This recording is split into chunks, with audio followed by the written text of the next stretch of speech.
Entonces dijo David a Natán: pequé contra Jehová. Y Natán dijo a David: también Jehová ha remitido tu pecado, no morirás. Segundo de Samuel 12, versículo 13. Eh, Al revisar la vida de David, aunque se nos van a presentar diferentes momentos a lo largo de su vida, podemos diferenciar claramente una división a partir del capítulo 11. El rey David siempre va a presentar o a enfrentar muchas dificultades a lo largo de su vida, pero estas van a estar claramente divididas entre aquellas que son antes de ascender al trono y aquellas que vienen después de su ascensión, de ascender al trono. Eh, las primeras ocurren como parte del proceso en el que Dios está trabajando en el corazón de David hasta que él pueda convertirse en rey en Israel. Esto es algo necesario, es algo que Dios ha preparado previamente, que es el camino por el cual David debe transitar hasta llegar al trono de Israel. Lo que va a ocurrir después del capítulo 11 también van a ser muchas dificultades, pero estas serán como consecuencia del pecado de David. David va a cometer muchos errores y cada uno de esos errores va a traer consecuencias a su vida. Entonces hay una división muy clara a partir de aquí, en donde David va a cometer errores y esos errores van a tener que pagar un precio. Y se comienza aquí con el pecado de David con Betsabé. En esta historia, por cierto, hay comentaristas y algunos predicadores que han tratado de acusar a Betsabé de seducir a David de algún modo. Y en realidad, en los argumentos que presentan, todo es demasiado endeble, por decirlo de esa manera. No son argumentos sólidos, no son argumentos que uno pueda tomar con seriedad. Y en realidad más parece que vienen de otra cosa, de la formación cultural en la que se nos ha enseñado a responsabilizar a la mujer por causa de la perversión del hombre. Los hombres quieren minimizar su perversión, acusando a las mujeres de seducirlos de algún modo. Este mismo argumento se va a presentar en el caso de Amnón y Tamar, que viene en el capítulo que sigue, en el capítulo 13. Ha habido comentaristas y predicadores que han tratado de acusar a Tamar como de algún modo hacerla responsable por aquello que ella ha sufrido. Y bueno, esto está completamente lejos de la realidad. El texto es muy claro. Quienes han cometido pecado han sido David, en el caso del capítulo 11 y 12, y en el caso del capítulo 13, evidentemente es Amnón. Un poco más allá de eso, al considerar estos tres capítulos, el 11, el 12 y el 13, podemos volver una vez más al tema de la amistad. En esta cita de la que ya he hecho mención de Luis, en donde él dice que el amor es ambivalente, la amistad es ambivalente, hace a los hombres buenos, los hace mejores, y hace peores a los hombres malos. Vamos a ver eso en esta porción. Lo que ocurre después de que David ha cometido este crimen en contra de Urías, ordenando su muerte, robándole a su esposa. El profeta Natán viene al rey. Lo que la Biblia nos dice es que el rey ya ha tenido un hijo con Betsabé, lo cual significa que han pasado por lo menos 9 meses. Evidentemente ha pasado un poco más de tiempo. No se sabe bien con certeza cuánto tiempo, pero sí más de 9 meses. Así que estamos hablando de un periodo de tiempo de alrededor de un año en el que en el palacio no hubo una sola persona capaz de llamarle la atención al rey David y de decirle que estaba mal lo que había hecho, hasta que aparece el profeta Natán. Así que Natán es un hombre valiente, Natán es un hombre que se atreve a hablar la palabra de Dios y a llamarle la atención al rey David. Esta es la clase de amigos que necesitamos. Esta es la clase de consejeros que necesitamos tener cerca y a los cuales haríamos bien en oír. Cuando Natán le llama la atención al rey David, él se está exponiendo. David es el rey y puede ordenar que lo maten. Sin embargo, David tiene un corazón que responde al llamado de Dios. Cuando Dios se refiere a David, en los primeros capítulos del libro de Samuel, cuando habla por primera vez de David y dice que Dios ha buscado a un hombre conforme a su corazón, Dios está mirando este momento en la vida de David. Cuando Dios señala el pecado de David, David no se esconde, David no acusa a Betsabé como muchos predicadores han intentado hacerlo.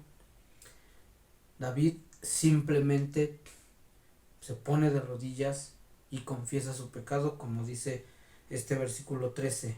Entonces dijo David a Natán: pequé contra Jehová.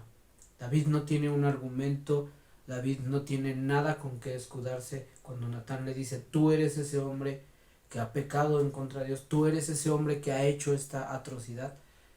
Entonces David dice: he pecado en contra de Dios. Él reconoce su pecado. Cuando Dios le llama a mirar su pecado, él lo hace y él lo reconoce. Así que el hecho de que David tenga un corazón conforme al corazón de Dios tiene que ver con esta capacidad de responder a la palabra de Dios. Cada vez que Dios habla con David, David tiene la capacidad de responder. Y una vez más, vemos aquí el espíritu del profeta Samuel.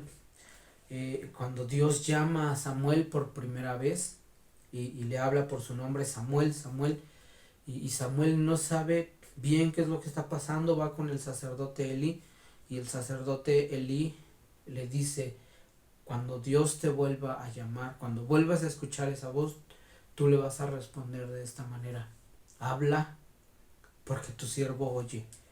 Y este mensaje que Elí le dio a Samuel, que va a ser la respuesta de Samuel hacia Dios por el resto de su vida, ahora es esa misma respuesta que David tiene en su corazón hacia Dios. Cada vez que Dios tiene un mensaje que decir, David está dispuesto a escucharlo, aunque este mensaje en este momento no le guste, él está dispuesto a escuchar y a responder. El otro tipo de amistad que aparece en el capítulo 13, en el versículo 3, con respecto a la historia de Amnón, dice: y Amnón tenía un amigo que se llamaba Jonadab, hijo de Simea, hermano de David, y Jonadab era hombre muy astuto. Amnón tenía un amigo que se llamaba Jonadab, y este le cuenta el problema que tiene. Amnón está enamorado de su media hermana Tamar, y Jonadab, en lugar de darle un buen consejo, como en el caso del profeta Natán al rey David, en este caso le da el peor de los consejos. Que para un hombre con un corazón pervertido este sería un excelente consejo, porque va a llevar a Amnón a conseguir lo que quiere. Amnón va a obtener lo que quiere, pero eso al final le va a costar la vida. Así que en lo que la escritura nos dice, es el peor de los consejos, porque el amigo de Amnón, Jonadab, está llevándolo hacia su muerte. Aquí mismo en 2 Samuel 13, en el versículo 30 dice: estando ellos aún en el camino, llegó a David el rumor que decía: Absalón ha dado muerte a todos los hijos del rey y ninguno de ellos ha quedado. David escucha esto y se espanta. Él piensa que han matado a todos sus hijos. Pero hay uno, Jonadab, que conoce la verdad, que sabe qué es lo que realmente pasó, porque él fue el que inició todo esto con su consejo. Lo que dice el versículo 32. Pero Jonadab, hijo de Simea, hermano de David, habló y dijo: no diga mi señor que han dado muerte a todos los jóvenes hijos del rey, pues solo Amnón ha sido muerto, porque por mandato de Absalón esto había sido determinado desde el día en que Amnón forzó a Tamar su hermana. Este hombre, Jonadab, amigo de Amnón, sabe exactamente qué fue lo que pasó. Y lo dice muy claramente: esto había sido determinado desde el día en que Amnón forzó a Tamar, su hermana. Lo que este hombre no está diciendo es que el día que Amnón forzó a Tamar, su hermana, ese día fue cuando Amnón escuchó el consejo que él le había dado. Ese plan se originó en el corazón de Jonadab. Eso él lo omite, pero él lo sabe. Así que qué triste esta amistad que lleva a la destrucción de la vida de Amnón. Por último, quiero leer una porción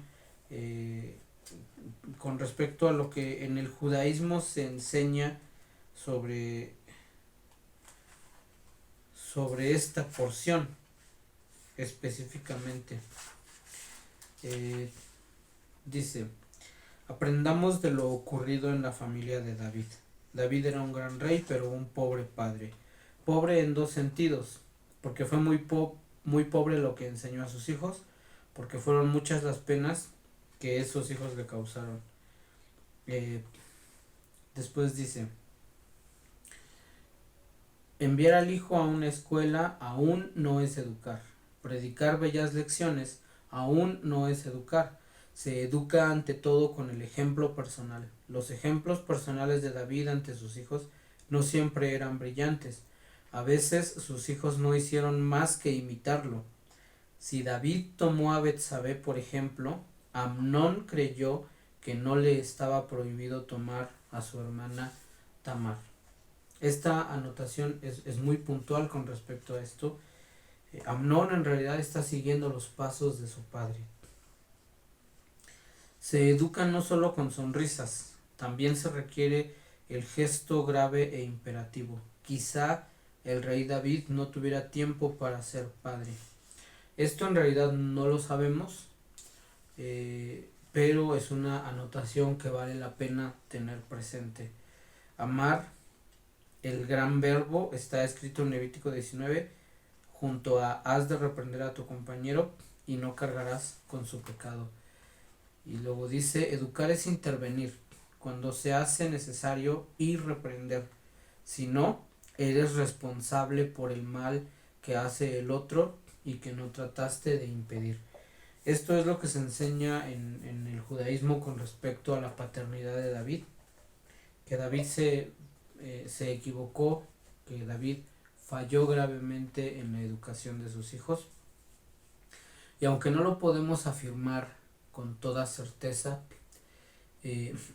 lo que sí es evidente es que por ningún lado aparece una reprensión de David, o que haya intentado corregirlos, que haya tomado alguna medida, e incluso que haya buscado la manera de consolar a Tamar después de lo que ocurrió.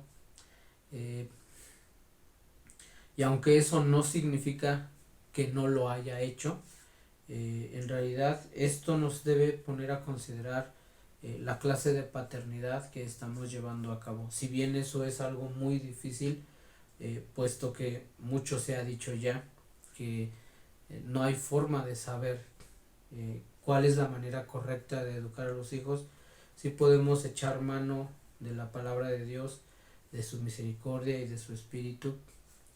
Y en todo esto es importante tener presente que siempre vamos a requerir la dirección de Dios.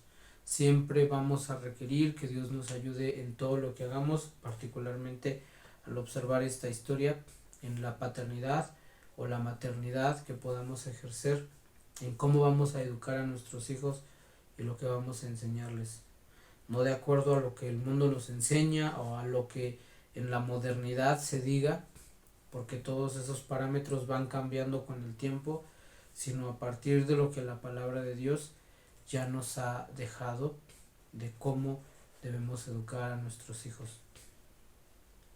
Pues esto es lo que podemos aprender en esta lectura y espero que sea de bendición.